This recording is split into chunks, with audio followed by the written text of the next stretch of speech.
Times of இந்தியால இருந்து எல்லா நியூஸ் பேப்பர்லையும் ஹெட்லைன்ஸ் வந்து ஹெச்எம்பிவி வைரஸ் தான். ஸோ அதில் ரொம்ப தெளிவாக போட்டாங்க, HMPV is not new to city, not new to the earth. இது ஆக்சுவலாக பார்த்தீங்கன்னா இது பயப்படணுன்ற அவசியமே கிடையாது.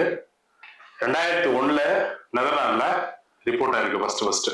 இது என்ன நகைச்சுவையான ஒரு விஷயம்னா, 2001 ரிப்போர்ட் ஆன ஒரு கேஸ், இதே வைரஸ் 1958 கிட்டத்தட்ட 40 வருஷத்துக்கு முன்னாடியுமே இதே பீடியாட்ரிக் குரூப்புக்கு அஃபெக்ட் ஆயிருக்குன்னு ஸ்டடி சொல்லுது. இந்த வைரஸ் பாத்தீங்கன்னா கொரோனா வைரஸ் மாதிரியே தான், lipid enveloped single standard RNA virus. Corona virus மாதிரி இதுவும் ஒரு ஆர்என்ஏ வைரஸ். இது ஃபேமிலியே மாத்திருக்காங்க. 2016 பேரமிக்ஸோ இவருடைய ஃபேமிலில இருந்து நியூமோவிட ஃபேமிலிக்கு மாத்திருக்காங்க. தத்து கொடுத்துட்டாங்களா இல்ல கல்யாணம் வச்சிட்டாங்களான்னு தெரியல. இந்த நியூமோவிட ஃபேமிலியில தான் ரெஸ்பிரேட்டரி சின்சியல் வைரஸும் ஹெச்எம்பிவி இந்த 2 வைரஸும் கிளாசிஃபை பண்றாங்க. இதுல 2 ஜெனடிக் குரூப் இருக்கு, ஏபி அப்படின்னு சொல்லிட்டு. ஏல A1 A2, பில B1 B2. இது கொரோனா வைரஸ் மாதிரியே தான். இது மல்டிப்ளை ஆகும், மியூட்டேட் ஆகும், இது உருமாறிக்கிட்டே இருக்கும்.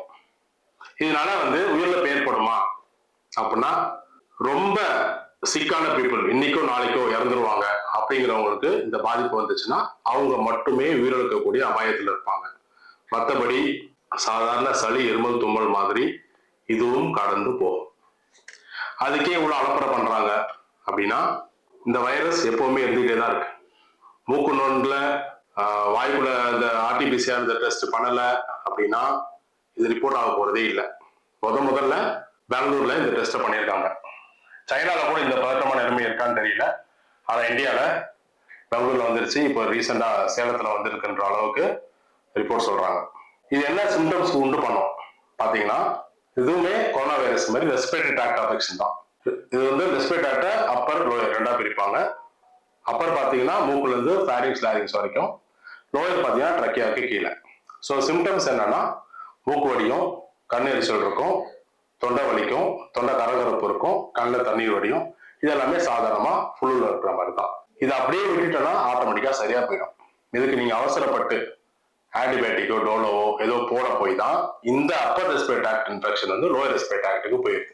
லோயர் ரெஸ்பிரேட்டரி ட்ராக்ட் போயிடுச்சு அப்படின்னா நிமோனியா, பிராங்கைட்டிஸ், பிராங்கோ நிமோனியா, கடுமையான இருமல், வறட்டு இருமல், சளியோட இருமல் இப்படி ஏற்பட்டு நுரையீரல் தொற்று ஏற்படும். இல்லை அப்படின்னா சாதாரண ஃப்ளூ மாதிரியே இது கடந்து போயிடும். இதுக்கு ப்ரிவென்ஷன் என்ன? கொரோனாவுக்கு சொன்ன மாதிரியே கை கழுவணும், சமூக இடைவெளி மெயின்டைன் பண்ணணுங்கிறத கவர்மெண்ட் அறிவிச்சிருக்காங்க. புதுசா நேத்து ஒரு மீடியால பார்த்தா மருந்து இல்லை, ஹெச்எம்பிவிக்கு மருந்து இல்லை. எந்த வைரஸ்க்குமே அலோபதியில மருந்து கிடையாது. இதுதான் உண்மை, மருத்துவ உண்மை. நீங்க அலோபதி டாக்டர் கேட்டாலே சொல்லுவாங்க. ஆன்டி வைரல் மெடிசின்ங்கிறது ஒண்ணு கிடையவே கிடையாது. ஆன்டிபயாட்டிக்ஸ் தான் இருக்கு. அப்ப உங்களுக்கு கொடுக்குற டாக்ஸிசைக்ளின், அமாக்சிலின், அசித்ரோமைசின் இதெல்லாம் என்ன டாக்டர் அப்படின்னு கேட்டீங்கன்னா, இதெல்லாம் ஆன்டிபயாட்டிக். வைரஸ் இன்ஃபெக்ஷனோட சேர்ந்து பாக்டீரியா இன்ஃபெக்ஷன் வரும். ஸோ செகண்டரி பாக்டீரியா இன்ஃபெக்ஷனை அவாய்ட் பண்றதுக்கு தான் இந்த ஆன்டிபயோட்டிக் எல்லாம் கொடுக்குறாங்களே தவிர, டைரக்டா இந்த ஹெச்எம்பிவியோ கொரோனா வைரஸையோ தாக்குறதுக்கு அழிக்கிறதுக்கான மருந்துகளோ தடுப்பு மருந்துகளோ அலோபதியில கிடையாது. இனிமேல் வருமானாலும் அது கேள்விக்குறி. இந்தியா ஒரு well developed country in regards to the medicine. ஏன்னா இந்தியாவில் மட்டும்தான் ஆல்டர்னேட்டிவ் சிஸ்டம் ஆஃப் மெடிசன்ஸ் இருக்கு. ஆயுஷ் தனியா ஒரு அமைப்பே இருக்கு, மினிஸ்ட்ரியே இருக்கு. ஸோ ஆயுர்வேதா, யோகா, யுனானி, சித்தா, ஹோமியோபதி மக்களுக்கு எந்த மருத்துவ முறையில நம்பிக்கை இருக்கோ அந்த மருத்துவத்துல சிகிச்சை எடுத்துக்கலாம். ஹோமியோபதி டாக்டர்ன்றதுனால ஹோமியோபதியில என்ன சிகிச்சை இருக்கு அப்படின்னு தான் சொல்றோம். அர்சனிகமாகும் எல்லாருக்குமே கொரோனாவோட பிரபலமான ஒரு பெயர்.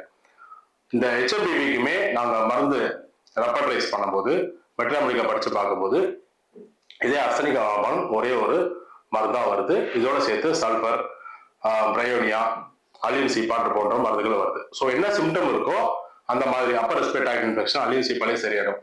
இந்த டிராக்டை தாண்டி லோயர் டிராக்டுக்கு போயிடுச்சுன்னா பிரயோனியாவோ, கேலிகார்போ இது போன்ற மருந்துகள் இண்டிகேட் ஆகும். இந்த வைரஸ்னால இறப்பு அப்படிங்கிறது அறவே கிடையாது.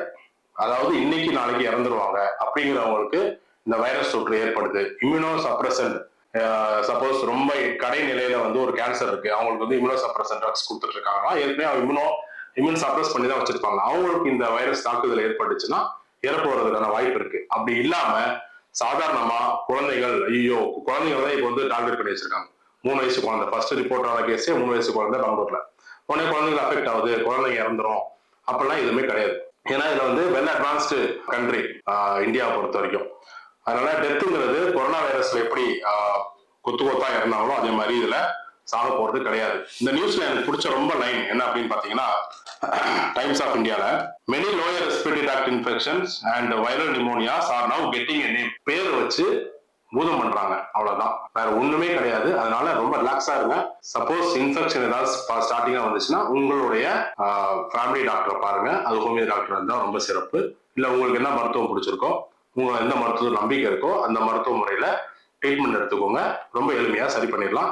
பேனிக் ஆக வேண்டிய அவசியமே கிடையாது இது HMPV பொறுத்த வரைக்கும். ஆனா மக்கள் இந்த முறை ரொம்ப தெளிவாயிட்டாங்க. கொரோனா வைரஸ்க்கு பயந்த மாதிரி யாரும் பயப்படுறது இல்ல. சில கமெண்ட்ஸ் மட்டும் காமெடியா இருக்கு, படிச்சு காட்டுறேன். இந்த மாதிரி எல்லாம் உங்களை யார் நியூஸ் போட சொல்றாங்க? 2001லயே வந்துச்சுமா, ஏண்டா சைனால இப்பதான் புதுசா பரவுது இப்படி அப்படின்னு சொல்லிட்டு இப்ப யாருக்கிட்ட டிராமா பண்றீங்க? சேலம்ல எனக்கு தெரிஞ்ச நிறைய பீப்புள்ஸ்க்கு cold fever including me also cold affection due to more snowfall அப்படிங்கிற மாதிரி ஒருத்தர் கமெண்ட் போட்டிருக்காரு. பருவநிலை மாற்றம், இதேதான் சைனால சொல்லிருக்கான், பருவநிலை மாற்றத்தினால இந்த வைரஸ் ஜாஸ்தியா வருதுன்ட்டு. ஒருத்தர் ரொம்ப காமெடியா போட்டிருக்காரு, சீக்கிரம் வந்து என்ன மர்டர் பண்ணுடா, சூசைட் பண்ண பயமா இருக்கு, கொஞ்சம் ஹெல்ப் பண்ணு அப்படின்னு வைரஸ் கிட்ட ஹெல்ப் கேட்டிருக்காரு ஒரு நபர். ஒருத்தர் ரொம்ப பாலிடிக்ஸாவே பேசியிருக்காரு. Remember, China is one of the big sponsor of WHO, so they will never declare a global emergency as long as China asks them to do. It is only money making, dirty politics. Media should say it's just another variant of flu. Why this fear spread? அப்படின்னு ஒருத்தர் ரொம்ப தெளிவா கேள்விப்பட்டிருக்கார். உங்களை போன்ற செய்தியாளர்களின் செய்திகளை படிக்காமல் இந்த உருவான காலத்திற்கு உங்களது கணக்கை நாங்கள் முடக்கி விட்டு பார்க்காமல் இருந்தால் உடனே பரவல் நின்றுவிடும். எவ்வளவு தெளிவாயிட்டாங்க வர மக்கள். வைரஸ் வரிசையில் வந்தாலும் சமாளிச்சிடலாம். ஊடகத்துறைக்காரர்கள் போடும் பீஜிங் இசையை கேட்டால்தான் அரண்டு போவதாக இருக்கிறது. வைரஸ் பார்த்து கூட பயம் இல்ல, பீஜம் பார்த்தா பயமா இருக்கான். நீங்க நியூஸ் போடாம இருந்தாலே மக்கள் பீதி அடையாமல் இருப்பாங்க அப்படின்னு ஒருத்தர் கமெண்ட் போட்டுருவாரு. மக்களின் அச்சத்தை போக்குவதுதான் ஊடகங்களின் அறமாக இருக்க வேண்டும். ரொம்ப தெளிவா மீடியாவோட வேலை என்ன அப்படிங்கறத ஒருத்தர் பேசியிருக்காரு.